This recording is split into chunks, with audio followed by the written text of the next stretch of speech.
Welcome back to another episode of the Girl Stop Playin podcast. It's your favorite homegirl, Koereyelle, here to encourage you to stop playing with your potential and start working for what you want in life and in love.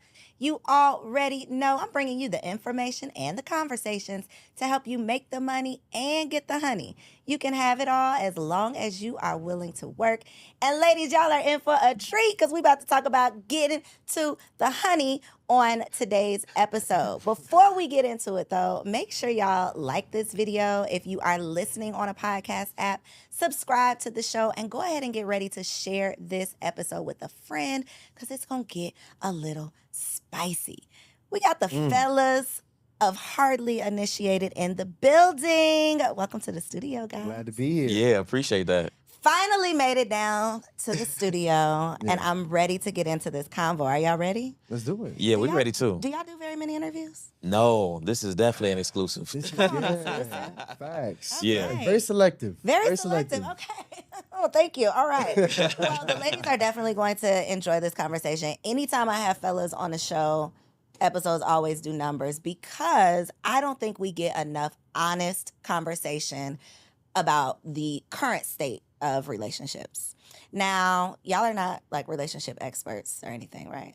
No, but we. Now, this is the thing. We typically say no to that. Okay, But okay. over the past 2 years, I mean, we spoke to the top 1% of people in marriages, right? We spoke to countless relationship experts, and we studied the game. So it's actually very difficult for me to say I'm not a relationship expert. I'm going to say no. Okay. But we got the sauce, though. You got the sauce, Yeah. though.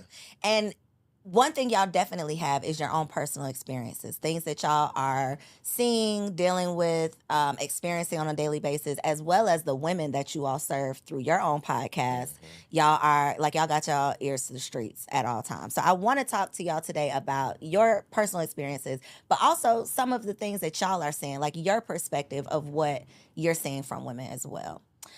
So relationship statuses for both of y'all. Single. Single.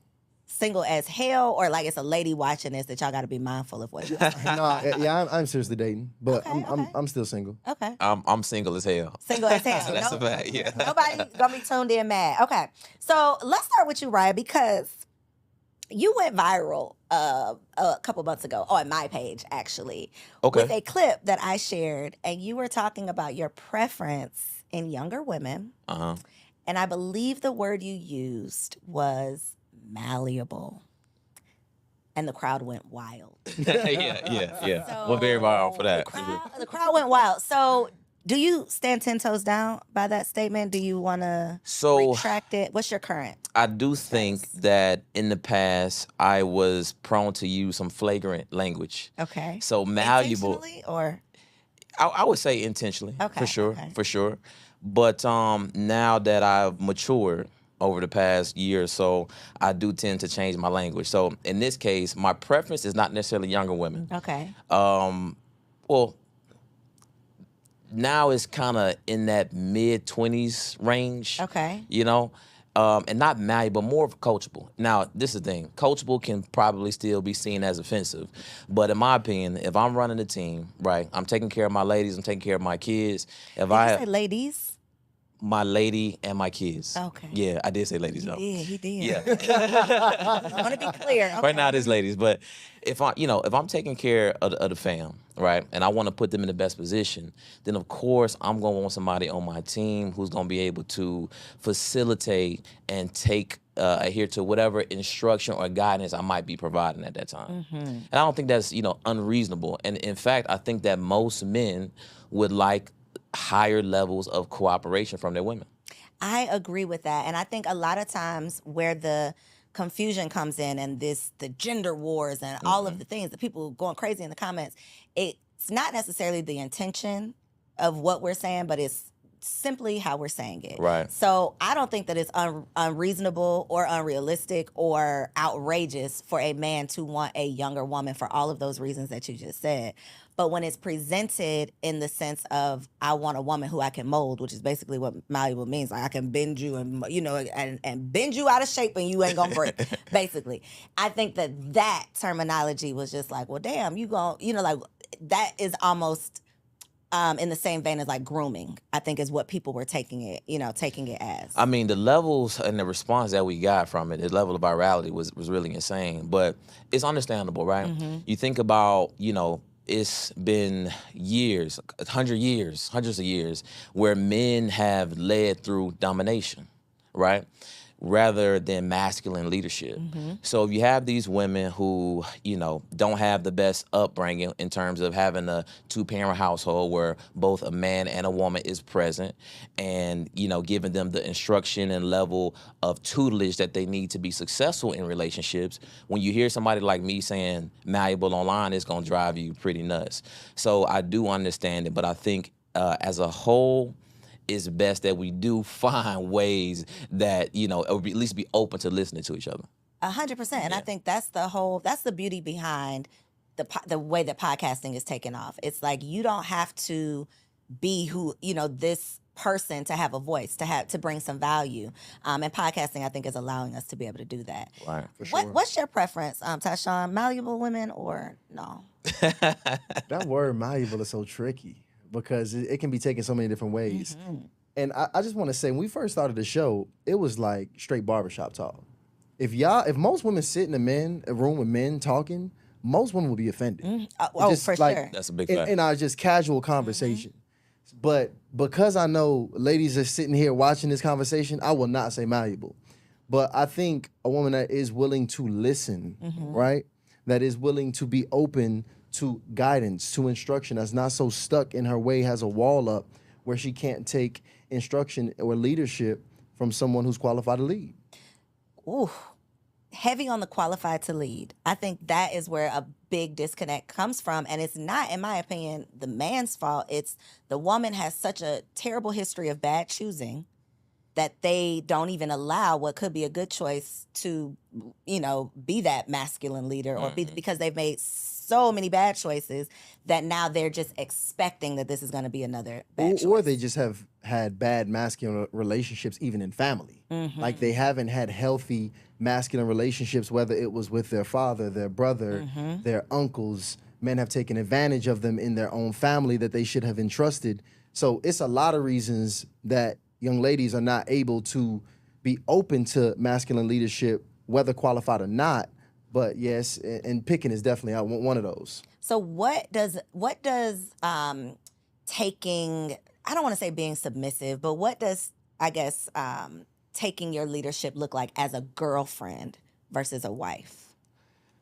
So, it's interesting because when I think about me dating now, and I think about what it looks like for me to lead on a day-to-day basis in my relationship, leadership it can go from small to big things. And I think women have to look, especially when dating, at the small things that he does, because that's really what you're going to be able to evaluate at that point. So how might he instruct you to stand on one side of the sidewalk? How might he instruct you and prepare you before the date? How does he instruct you to, watch over you as you walk back into the house after the date is over? Like, it's just really small qualities that you have to evaluate in him to see if that leadership is there, to see if he's like providing that realm of security and safety around you. So it's not always, what house you're gonna buy or the big decisions in which you evaluate leadership. It's the very small things. And that's what it looks like in dating for me on a day-to-day basis. I feel like you're always providing a level of leadership. Like right now, the young lady I'm dating was looking at purchasing a home. And I have a real estate background. So I could have been in a situation where I just go ahead, sit back, I let her do all the work. She come to me, she asks me questions here and now, I throw a couple tips at her, I sit back, and I let her just kind of go about that process. But like, ideally, what I'm gonna do for her in that situation is I'm gonna provide a little bit of structure for her. So I'm gonna say, hey, babe, look, when we look for the house, I recommend, all right, because first of all, what's your budget? What's this? Cool. All right, look, we need to look in these areas. You ain't gonna find no kind of house like this in this kind of area, so we're gonna look for townhomes, search here, we're gonna use here. Matter of fact, I got a mortgage lender. I'm gonna send you this person here, and we gonna kind of I give her this structure and process for her to be able to then go ahead because she's talented. So I ain't gotta do too much for her. I just give her this structure, and boom, she takes the game, and bam, and she appreciates that. That is a great, realistic example. Right. Yeah, some of those smaller things, I think that it is a group of women that are open to that. Some of those things, I think the issue is understanding what a man wants from a woman. Right, a man wants first and foremost trust. Then he wants lust. And of course, devotion, right? You want a woman to really affirm and revere you as a man. Now, with that trust piece, it's a very difficult thing for women to give up. And where I find just through personal experience, and also through communicating through the many women that, tune into our show, is that when in times of conflict, that is when, in times where men are holding their women accountable, baby, I would prefer things work like this. Baby, let's try to do this instead of do that, right? Those is when the mouthiness, the attitudes present themselves.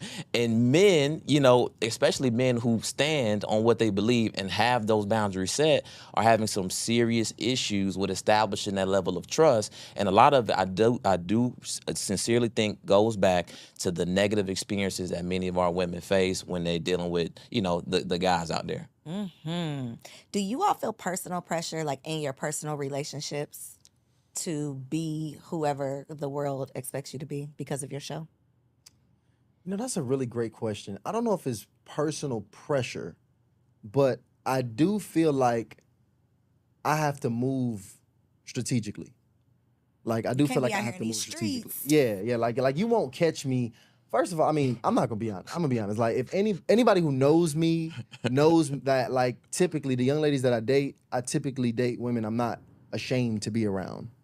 But like, with my positioning in life right now, best believe if I pop out with a young lady, I'm very strategic about how I present myself around around women, just in general. But I mean, no other real pressure, because one thing we've never done, we actually, what was unique about our show in particular was we didn't present ourselves as the perfect models of what you should be like in relationships. We actually was very vulnerable about a lot of the mistakes and the wounds we've had. And I think that's what made our conversation so authentic and raw on our show in general. So our audience don't expect perfection from us, but they know we know better. That part. Once you know better, you are expected to do better. Yes. Yeah, my experience is pretty, pretty cool. I don't think I've had any, well, I may have had like maybe 1 or 2 negative experiences actually from going viral. So, but outside of that, in general, we do want to conduct ourselves in a certain way because, I mean, the thing is we can't go anywhere that has Black women without being recognized and people coming up to us. So we do have to be, I think, careful about who we present as somebody, or who we, how we represent ourselves, and kind of who we have on our arm when dating. So I do think that I consider that a bit. It's not much pressure, but in the back of my mind, I'm thinking, hey, I have to double confirm, is this young lady good for the brand? Whereas at first, I could probably try some things out. See what fits. You could throw some things up and see what sticks. I got you. Right. Got you. So you said that women are not really considering what men want. And I've heard this so many times. So to clear the air and to make it so that, once you know better, you got to do better, what, in your opinion, do men want from these women that we just don't seem to understand?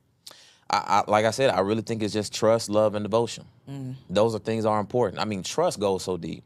Like Tyshawn has said, from the very small things in terms of where we going, when we going, to very big things in terms of, hey, these are the changes that we need to make, whether it's in the household or how we interact with each other. And that devotion piece is huge too. And devotion, this is the thing, devotion goes beyond you being next to your partner. Devotion is how you present yourself online. If you go out and you with me, right, and you do the Keke Palmer thing and you around, that's showing right there. You are not devoted to your man. Because the thing about devotion is, what women really have to understand is that Men judge men based off their woman.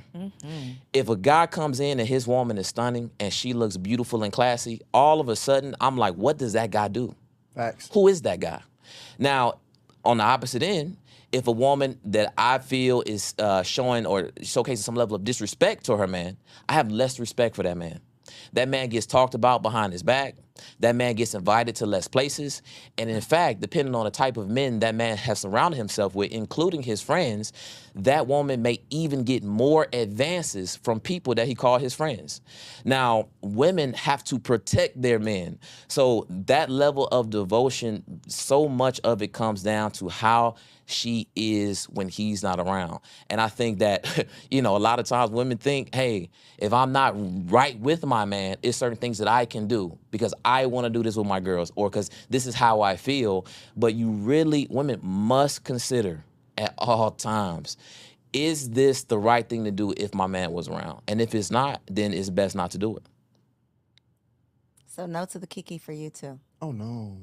What was the major problem, in your opinion, with Kiki? Oh, come on. What was the issue? Let me ask was you. It Would you have done that? Absolutely not. But I can tell you why I can pinpoint exactly where I would not have.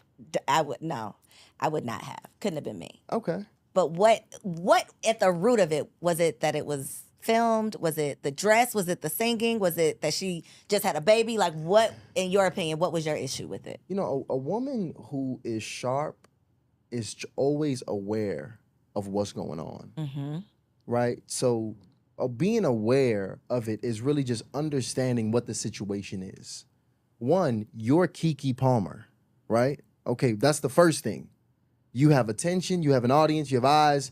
You can easily end up all over the internet with just the slightest thing you do. So one, you positioning yourself outside, dressed the way you're dressed, and then, first of all, men, we instantly know. I instantly know if I'm with a woman, the way she interacts with another man, responds to his energy, I instantly know either is something going on, something has went on, or something could go on. Right? Just by the energy and how they're interacting with each other. And the interaction was just disrespectful to a woman who already has a relationship with another man. Oh no, she's just getting serenaded. First of all, no woman should be getting serenaded. I don't even like the sound of my woman getting serenaded, first of all. But again, understanding the situation at hand, when you put all of those variables together, it was just essentially an emasculating experience for her man, and that's one thing that's a position you never want to put your man in. I agree. Do you think that he handled it appropriately? Of course not. Of course not. No. That's something that you want to handle in private. Now, I don't know if it was a publicity stunt or if it was as part of the marketing campaign for her album that came out or something like that. But at the end of the day, when you have issues with your woman, you address it directly with your woman and not in public. And I think when a man does, look to address these things online, that's an emotionally unstable man. Yeah, so he furthered the emasculation. That part, absolutely. you did it. I felt like she was wrong, but you made it. You threw gasoline on it. Oh, yeah. Oh, absolutely. Don't address me in public. Oh yeah. Not in public. But Chance the Rapper, was he wrong I didn't with his I didn't see twerking at the what was it? Wait, Oh, you know what? I did. You So he saw, was for getting sure danced you saw, on. He was yes, getting danced yes. on outside. At the what's it called? What's the festival? I know, like Carnival. The carnival. Yes, It was Carnival. Mm-hmm. So he was getting danced on, and it's kind of weird, and that's why it's just certain environments I don't know if you should be in when you're in a serious relationship, because that's the culture of Carnival. Like my people, that's our background. I'm deep in that culture, so I know it's a whining, twerking, grinding culture out there. So when you get in the mix of that, you're gonna end up in the mix of that. And just me personally, I just wouldn't want me or my lady in Carnival if we just at a certain point in our relationship. Like I just really think it's just certain things. It's just single activities. Gotcha. It's just certain things I just don't. At a certain level, What am I doing here? what am I doing here? Agreed. So was he wrong? Absolutely. I mean, it's just not a good look for the family. And that's really what it's about. It's like the brand of the family is what I really think it comes back to, especially when you at that level where the eye is on you, the eye of the people is always on you. You always want to protect the brand of your man as well as the man protecting the brand of his lady, which is why I love seeing couples like when I see like the James family. Oh yeah, Like LeBron and his wife and his kids. the Messi's like that too. Who that? Lionel Messi. Yes. It's certain families that when I look at them, I just think, wow, like they've really protected each other for decades of being in the limelight, where so many things could have went wrong. You had so many opportunities, I'm sure. Some people, oh, he did this, he did that, whatever. You didn't bring the trouble to my doorstep. Absolutely. At the end of the day, it is not in my home, right? Yeah. And so I think, to your point, though, it's not just celebrity, because social media has put the spotlight on all of us now. Oh, yeah. And so a big thing that we didn't necessarily have to consider in the past is like who you present online. So how do you all feel that your social media presence affects your personal relationships, I guess? And I mean from the sense of a woman that you would potentially date. It's an impact. I mean, some good, some not so good. My Instagram profile is not very active, but obviously we got the show. So I mean, the amount of DMs and solicitations that I get or women showing interest is a lot, right? And it's funny because once it started happening, I literally called Tyshawn and I'm like, yo, I have to get back into the word because I got to get my discipline right, right? Because it's crazy because, you know, it depending on why you want to influence people, right? So I really had to take a look at that, why I wanted to influence people. And I had some vanity underlying in there. So when I started getting those DMs, it's like, oh yeah, this is what I wanted.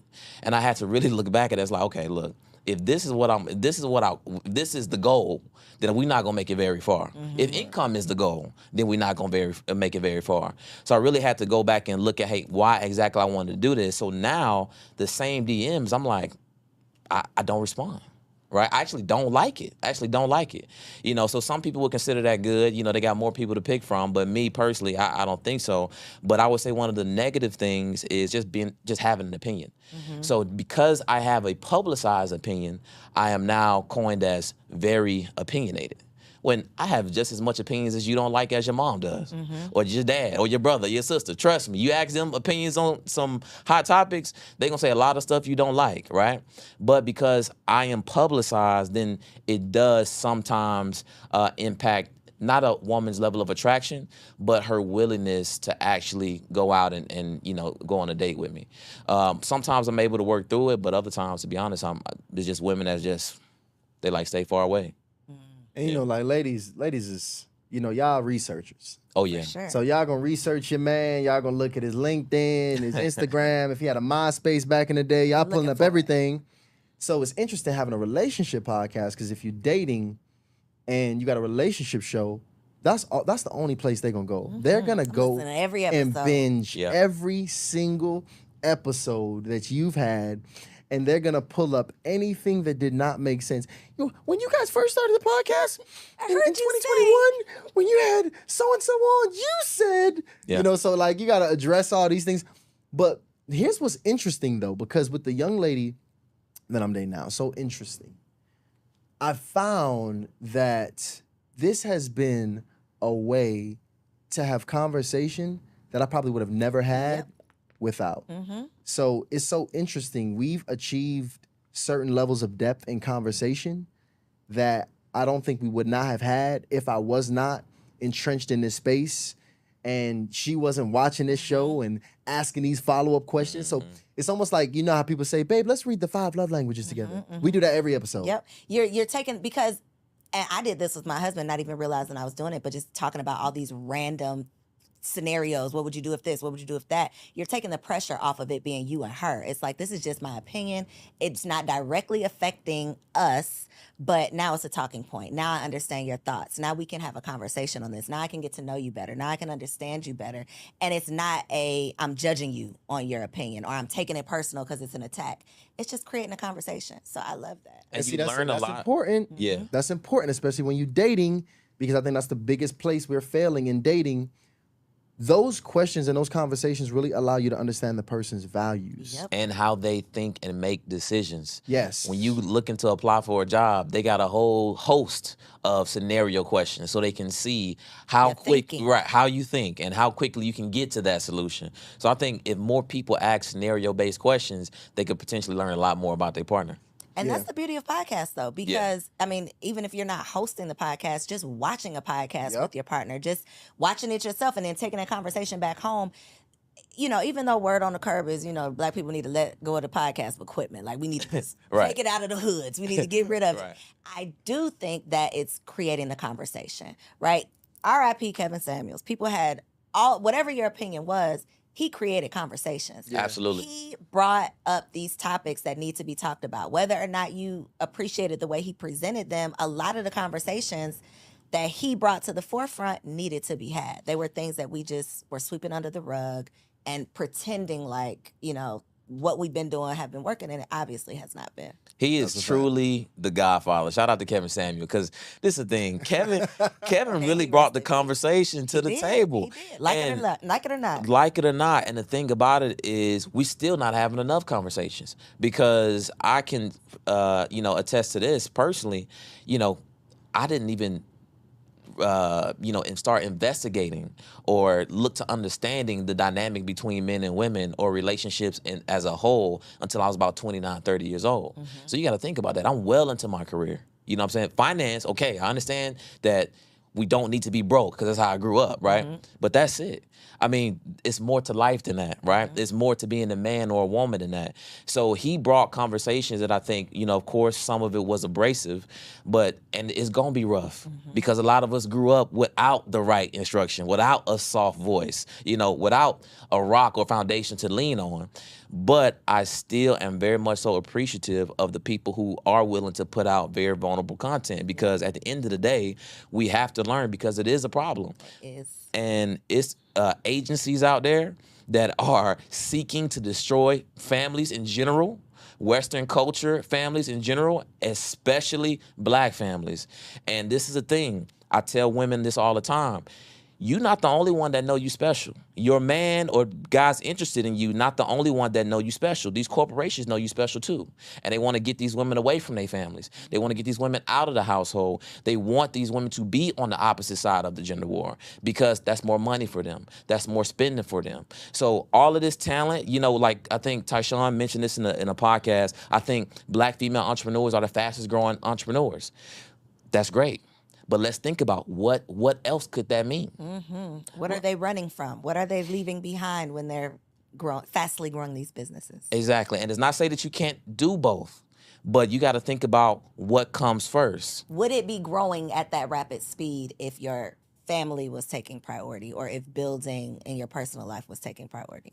Right. Are we hyper? One thing Kevin Samuels used to say that I thought was like, ooh, that gut punching with that one. But he would say, like, when Black women get bored, they go get another degree. When Yep. Black women can't get a man, they go get another degree. It's like that is our default. It's what can we control? I can go get a degree. I can climb the corporate ladder. I can invest in everything outside of a personal relationship, really figuring out what is at the root of why my relationships don't work. Because it's difficult. And that means you got to look in the And you mirror gotta and be work on vulnerable, yourself. yep. And you got to be vulnerable. And the thing is, women love community. They love to be incentivized. They love structure, right? They love to overachieve. And they doing it all for somebody that's not willing to die for them. Somebody that's willing to fire them whenever the company is losing money. And these organizations know that. So we have to really do the hard thing, which is improve ourselves. Like you said, get down to the root of why we are running away from relationships. And not that women shouldn't pursue education or higher purpose and those types of things, but we have to make sure that that's actually what you want to do and not using that as some level of escapism. For sure we are. I mean, I did. It's like when you know you want this thing so bad, for a lot of women, that's marriage. You can't marry yourself, right? You Yep. can't force a man to marry. Well, it's not going to work out. You could do all those things, but it's probably not going to work out. So knowing that you can't control that, I'm going to just focus and invest my time and energy on what I can control. which is I'm gonna make this money, I'm gonna get these degrees, I'm gonna get, all of these plaques up on the wall, but then I'm lonely at night. I'm sad, I'm mad, I'm upset, I'm frustrated, but I'm pouring all of this energy and effort into trying to fill the void. That only truly fulfilling the void with what you really desire. We had Dr. Jamal Bryant on the show and he dropped the bar. He said, you talking about, he was talking to women. He said, you talking about you was tempted. No, you was bored. Facts. And I thought that was very descriptive of what's happening. And it says, I think in the book Way of a Superior Man, he talks about this a bit. He says the masculine is mission and the feminine is love and release. And when, women are in that space where they don't necessarily feel like they're operating, at their fullest capacity, they go ahead and hop in their masculine bag and they pursue a mission. And it just becomes difficult because me personally, I can date a woman with a job. I can date a woman that, is obviously taking care of herself, but I can't really seriously date a woman that's trying to climb the heights of the corporate ladder, because at this point we become brothers in arms. We're not, there's no polarity. There's not, that sexual tension and fire is gone at that point. But because she's dedicated and devoted to her job. Well, it's the energy that it takes. I've tried it. I'm telling you, I have tried it, and it's very difficult because even just in the casual after, because think about when you come home after you've been fighting all day. Your t-shirt is bloody. You done fought the world, slayed dragons, both of y'all. And if your mind, both of you guys, are not really good at turning off the masculine, like you still kind of in pursuit mode, then what ends up happening is you end up chilling with your homie. The man is comfortable with operating his masculine. It's natural for a man to go be on a mission and work 24/7. For a woman, it's not natural. And you got to consider what's happening in these environments. A lot of these environments are male dominated. A lot of these environments coach and train women to suppress their emotions. A lot of these environments require women to perform 10 times better than men to get the same level of respect. I mean, this is the thing. I work corporate. I know how tough it was. And I know the women who excelled in corporate usually tough as nails. Tough as nails. They had something to prove. They got something to prove. They usually weren't women that I'm attracted to. Now, they were absolutely women I loved to work with. I loved them because they did 1,001 things and made sure everything was on point. Yeah. Right? But you got to think about what that does to you over time. And over time, not only does it suck away some of a woman's best years, right, in terms of fertility, right, in terms of just, I'm not even gonna go there. I'm not even going there. I gotta be careful with my words. I'm not even gonna go there. But basically, it does a number on women. And I'm gonna be honest. When you really look at it, the best women are the ones that truly neglect family. I'm sorry? Neglect family. You mean the best women that perform in corporate? Yes. Okay, you missed that word. Say that again. The best women that perform in corporate are the ones who do not prioritize family. They're putting kids on the back burner. They don't even really want to have kids because they don't even want to stop working. Like they either had them early and they working hard and the nanny got them, or they just not even like, no. Right now is not a good time. It's a conversation. In the Black community, the husband has been replaced with the pastor or the boss. Oh, that is who the Black woman has. That's who she's answering to. That's who she's submitting to. We've replaced the husband with those roles. Would you agree? And here's the thing. I'm gonna be honest, and I can't double back and say that us don't have a hand in that as well. If I'm just being very honest, because I mean, first of all, I grew up in a house where I did not grow up with my biological father. Ironically, all of my closest homies I grew up with, and I grew up with some really sharp homies. Like we all graduated top 10%, athletes. Like my core homie group from middle school to high school was sharp, and all of us, ironically, had a very similar home situation. either did not have our biological father or no father present in the house, and we figuring it out. We getting raised by football coaches. We getting raised by assistant principals. I mean, or getting our masculine energy from those areas, and we just having to really figure it out. So it is when we looking at a lot of the problems in the feminine. I will say, I truly believe the men are going to be the only people that can fix or be able to resolve this issue. Women are not going to be able to fix this problem. And that's just the reality of the situation. I don't think everybody can be helped. It's going to be casualties of war. But at the end of the day, it's going to take the best men and the women who are willing to cooperate and understand and self-reflect and be better women. That's going to allow us to get through this place we in, this state we in relationships. Because as social media continues to double down on pouring poison in our minds, I can literally find myself scrolling and even be finding myself be like, these crazy ass women. Just with the things I see. And I'm even now having to more intentionally unfollow certain things that I'm seeing messages. But that's what men are now being inundated with, these visions of delusional women. Yep. And men are and women are seeing men talking about how bad they don't want to be with one of these women or how they'll never get married, which further just, and then we bring in all of this and then we trying to date with all of this deeply in our subconscious. And then we're still having kids because we might be slowing down, the rate of marriage might be, all of this other stuff might be slowing down, but we're still sleeping together. We're still having unprotected sex. We're still having children out of wedlock. So we're continuing the cycle. Very dangerous We're cycle. literally continuing the cycle. But nobody, I haven't seen it, nobody's addressing the fact that we're still just having these babies.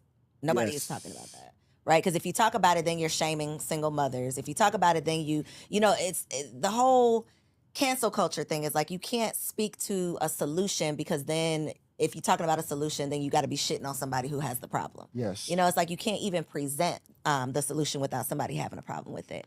It's meant to be like that. Oh, The divisiveness. by design, yep. Exactly. Divisiveness that's what draws the most attention. So they don't want us to have those positive conversations or conversations about change because that's not what brings these social media platforms advertising dollars. So what Tyshawn is referring to, seeing those women that little nutty and out of control, or seeing those men be very disrespectful and brash towards those women, that's good for these media platforms. Speaking of media platforms, what's your opinion on red pill community? Man. I think to me and Tasha, I think we agree on a lot of things, but I think we might disagree on this one. I'm interested. Good. Let's see. So I think I do think there is a place for red pill community. Explain what the red pill community is first. So the red pill community, I'm not a spokesperson for them. They're woman haters. That's how I describe them. Yeah, it's a community that I would say solely holds women accountable when it comes to the relationship dynamic. I would say everything's the woman's fault, basically. Yes. that's what I would agree with that. That's the pretty much. philosophy. So because and you got to understand the avatar of the man who goes to the red pill community, because so many of these men don't have masculine presences in their households. They're lost and going into this world. And imagine a man whose every experience with a woman has been negative, right? Because he does not have game. He does not know how to take care of himself. He's not personally developing. He does not have good discipline. He doesn't know how to communicate well. So with women, he probably gets rejected over again. Maybe in school, he was getting teased. He was getting called ugly. That is exactly so women have become a major issue for this man, and he doesn't know how to fix it. So he goes to this community of men who, here's where the red pill gets it right. They are teaching men to get better. They're teaching men to go to the gym. They're teaching you to be disciplined. They teach you to get money. They teach you to do those things to build up your value.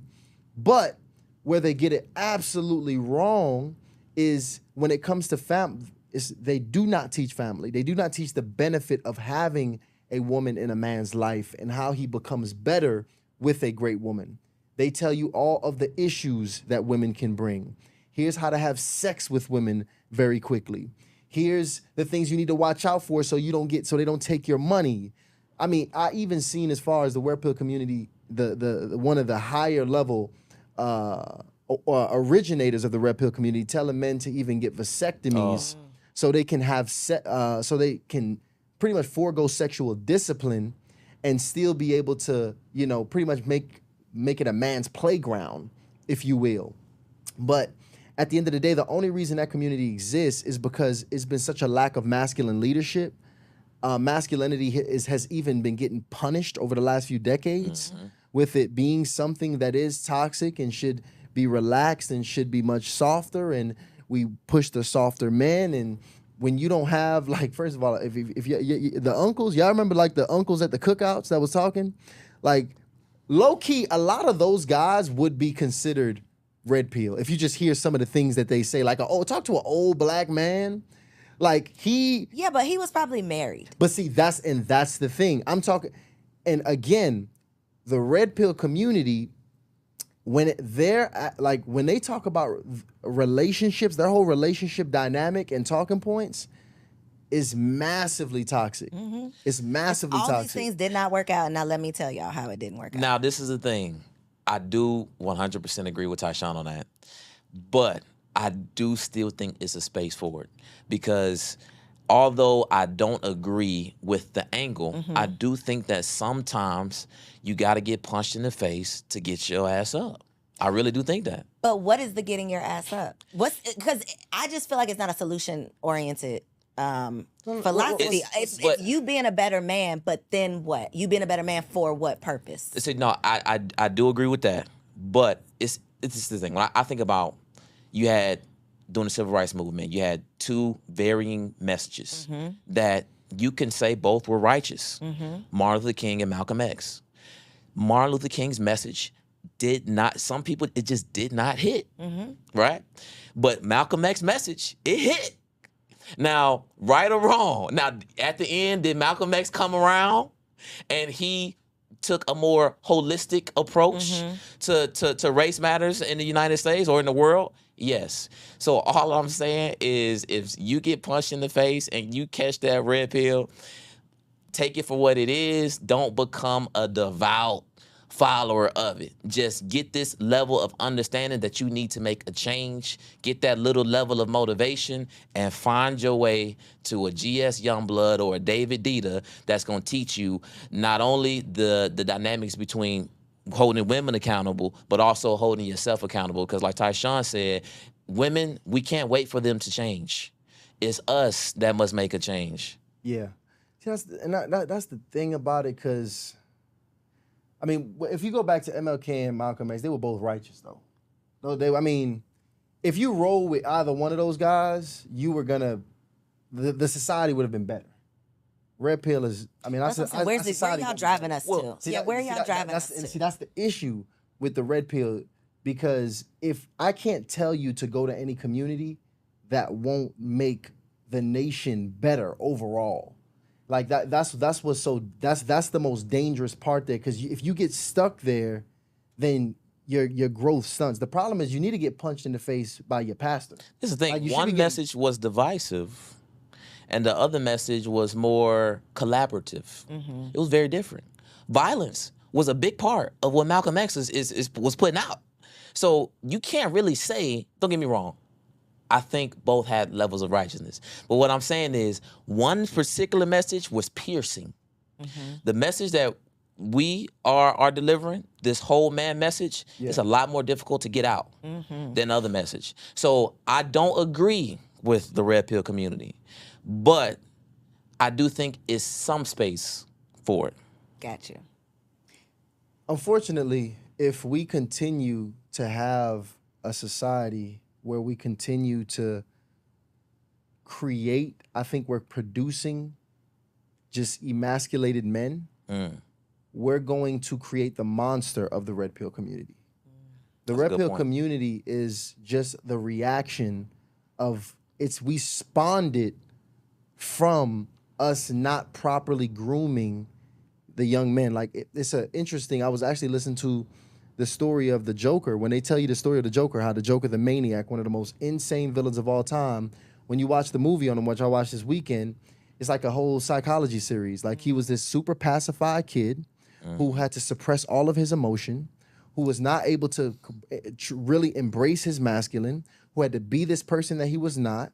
And over time, it spawned him into this evil character, one of the most evil characters of all time, through suppression and repression. And that's what a lot of men are experiencing, being raised by women, not being able to express or truly like direct their masculine energy the right ways, and being confused and lost in this world. What happens is you create a red pill community. You abuse the hell out of women, you dominate women, you create feminism. These different aspects and facets that we hate, really, we all cause them. And if what you got to look at now is how to put the right information and the right resources out there to make sure that you just don't continue to repeat the cycle that we was talking about prior. So for the ladies who are tuned in and they are single as shit and they don't want to repeat the cycle, they don't want another cycle. They want the next cycle to be the last cycle. What's some advice that you can share? What can they do more of? What should they be doing less of? How can they set themselves up for success in relationships? One piece of advice. I think it's internal. I think women, just like men, should work on what's inside. Ladies, listen, if you want to find you a good man and you want to attract a man for a long-term relationship, you do have to take care of yourself. You got to find you some hobbies. You got to find you some interests. Men, I can say this for Tyshawn and all the brothers, we can appreciate some domestic skills, right? Rather than you hitting that DoorDash 4 times a week. That's also important. And you just can't really forget about what you consume. This is the thing. You got some of these social media platforms, I won't name them. Some of them, they actually make up money off being in between righteous and ratchet. And that's what you're commenting on. That's what you're consuming. That is restructuring the way you think and the way you consider things. So everything starts with a thought. As a man thinketh, so is he. As a woman thinketh, so is she. So if you're not aware and you're not cognizant of what you're consuming on a daily basis, the activities that you're doing on a daily and weekly basis, you can find yourself in trouble. So if you focus on those things and tighten up on those things, you are going to attract and put yourself in position. Which is probably a whole nother episode. You are going to attract the man that you truly desire and be open to the man that you truly desire. Because a lot of the barriers that women have are solely from things that they don't understand and things that they have not yet come to know. It baffles me sometimes when I see women good women dating particular men. I'm like, man, you didn't see that coming. I'm shocked you didn't see that coming. But it's because they have not even opened their minds to be able to have the situational and relationship awareness to decipher or scrub before they actually lay down with them. So what I get for the ladies, because I think the Achilles heel of all women is that aspect and key of accountability. All right? So ladies, everybody else ain't the problem, okay? We have to there's always something that we can work on. And if you ain't all the way right.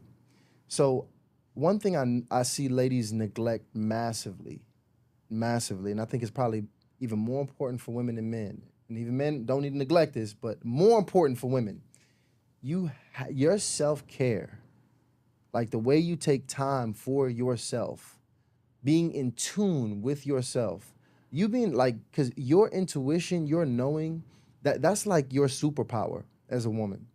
So when you neglect yourself for an extended period of time, you no longer are tapped in. That information, you understanding what you need to work on with yourself, you being able to, that accountability piece, it's not that you don't know what's going on. So I just really recommend every woman intentionally take some time out for yourself. If it's once a day, once a week, however you can do it. I've had this conversation with so many young ladies, and the first thing they say is, I can't because of work, I can't do that. No, I got kids and I don't got time to meditate. I don't got time for no yoga. I don't got time for hobbies. I got to do this and that. Well, listen, you too busy to be healed. Okay? I'm sorry. That's the bad news. You too busy to be happy. You too busy to take care of yourself. You too busy to get money. You too busy to be happy. So you won't be. You're going to be in that wherever you at, you too busy to get to the next level. So just very intentionally make sure you pouring into yourself and you setting time away from yourself and make that a hard boundary regardless of whoever got to take a loss, because you got to make sure you pour into yourself first. Facts. For the ladies who are not subscribed, where can they find the show? How can they tap in? Hardly initiated. Let me tell you, hardly, and initiated is like one of the hardest words to spell on the internet, guys. Right. So We'll make sure we link hardly it. initiated, but we had to do it because of what we just talked about. Me and Ryan, literally in the middle of building our business, we got to a place where the business was safe, it was stable, it was producing income, and me and Ryan was getting out these relationships that wasn't working for ourselves, and we started digging into masculinity books. I personally was relationship books. unhappy. And we both were. And we had this interest that was burning in us. And I'm like, yo, Ryan, you need to read this. And Ryan telling me I need to read this book. And it was just so crazy, the information that was coming to us, because what we just, overall theme of what we got, especially when understanding manhood and masculinity, the strongest men, the strongest communities, they all came from through these rites of passage, through wise and strong men, putting these men on game, initiating them through processes where we found that us and many men now were hardly initiated. And that's what inspired the show. And actually, through consistently putting the content out, we also found that women were also having the same issue. We ain't initiated either. In the same boat. In the same We both messed up. boat. So now we making sure we feeding and putting out content for the men as well as the ladies. So definitely go to YouTube, hardly initiated, subscribe to it, because we feeding the people regularly. And of course, you made your appearance as well. Y'all gotta watch that episode. That was a dope one. Yes. Thank y'all for coming. I think this was very helpful. I think the ladies are definitely going to take a lot from this conversation. Y'all don't feel attacked, right? We can have a conversation where we didn't necessarily agree 1,000% on everything, but just sharing your perspective in a respectful way. I think that is the whole point of having these platforms.